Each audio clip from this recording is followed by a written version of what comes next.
कौन से लॉ के तहत आप ये हमारे को बोल रहे हैं कि जिसके 6 बच्चे उसकी मैपिंग नहीं होगी? ऐसा बोला तो फिर नरेंद्र मोदी साहब की फैमिली में भी 6 है भाई बहन पूरे, अमित शाह साहब की फैमिली में भी 6 है, योगी आदित्यनाथ की फैमिली में भाई बहन भी 6 है, तो उनको क्या एनोमली में डालेंगे क्या फिर आप? अब भाई स्पेलिंग मिस्टेक अगर आप कर रहे हैं और मेरे को ईआरओ के पास जाना पड़ेगा फाइनल लिस्ट में मेरा नाम इंक्लूड कराने के लिए, तो बड़ा बर्डनसम हो जाएगा ये तो।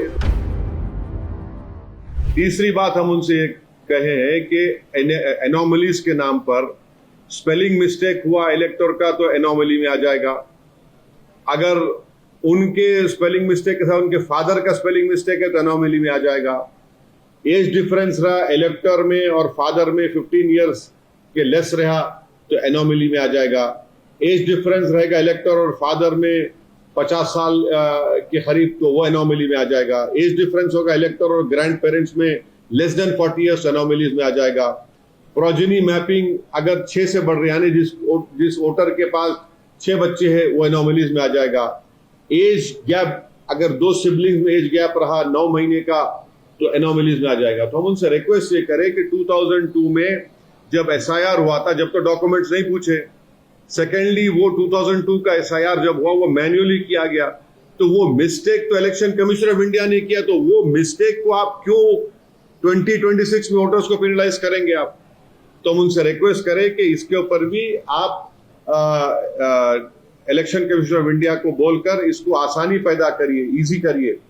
उनका बोलना यह है कि आप अगर फॉर्म दे दिए, एन्यूमरेशन फॉर्म आप दे दिए, तो आपका नाम ड्राफ्ट लिस्ट में आ जाएगा, मगर उसमें प्रॉब्लम यह है कि ड्राफ्ट लिस्ट में आने के बाद जिस किसी का एनोमलीज रहेंगे उनको नोटिस दिया जाएगा कि वो ईआरओ के पास जाकर अपने इन चीजों को क्लियर करें। अब भाई स्पेलिंग मिस्टेक अगर आप कर रहे हैं और मेरे को ईआरओ के पास जाना पड़ेगा फाइनल लिस्ट में मेरा नाम इंक्लूड कराने के लिए, तो बड़ा बर्डनसम हो जाएगा ये तो इसीलिए हम सीईओ साहब से रिक्वेस्ट किए कि सर आप ईसीआई इलेक्शन कमीशन इंडिया को बोलकर ये जो स्पेलिंग मिस्टेक है, प्रोजेनी मैपिंग जो 6 है और एज गैप है, इसको आप प्लीज इजी करिए ताकि सबके नाम आ जाएंगे। अगर ड्राफ्ट लिस्ट में नाम आने के बाद नोटिस दिया जाएगा और ईआरओ के पास जाना पड़ेगा तो बहुत मुश्किल हो जाएगी और कई लोगों के नाम नहीं आएंगे।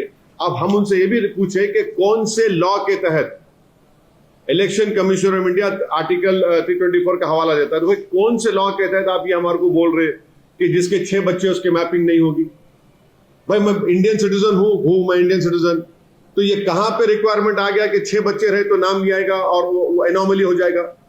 ऐसा बोले तो फिर नरेंद्र मोदी साहब की फैमिली में भी 6 है भाई बहन पूरे, अमित शाह साहब की फैमिली में भी 6 है, योगी आदित्यनाथ की फैमिली में भाई बहन भी 6 है, तो उनको क्या एनोमली में डालेंगे क्या फिर आप?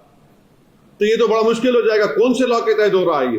तो हम उनसे रिक्वेस्ट करें कि इलेक्शन कमीशन ऑफ इंडिया से आप बात करके इसको प्लीज सिंप्लीफाई करिए। ये जो स्पेलिंग मिस्टेक्स है ये हमारी गलती नहीं है, वोटर की तो 2002 की गलती है।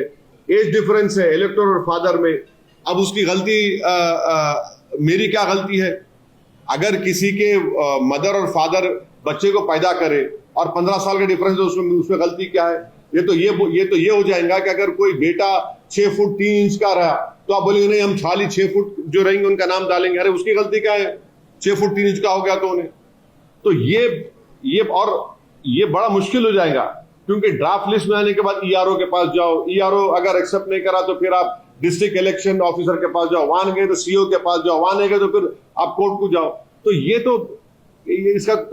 इसको सिंप्लीफाई करने की जरूरत हम ये बोले। निष्पक्ष मतलब न्यूज़ 24।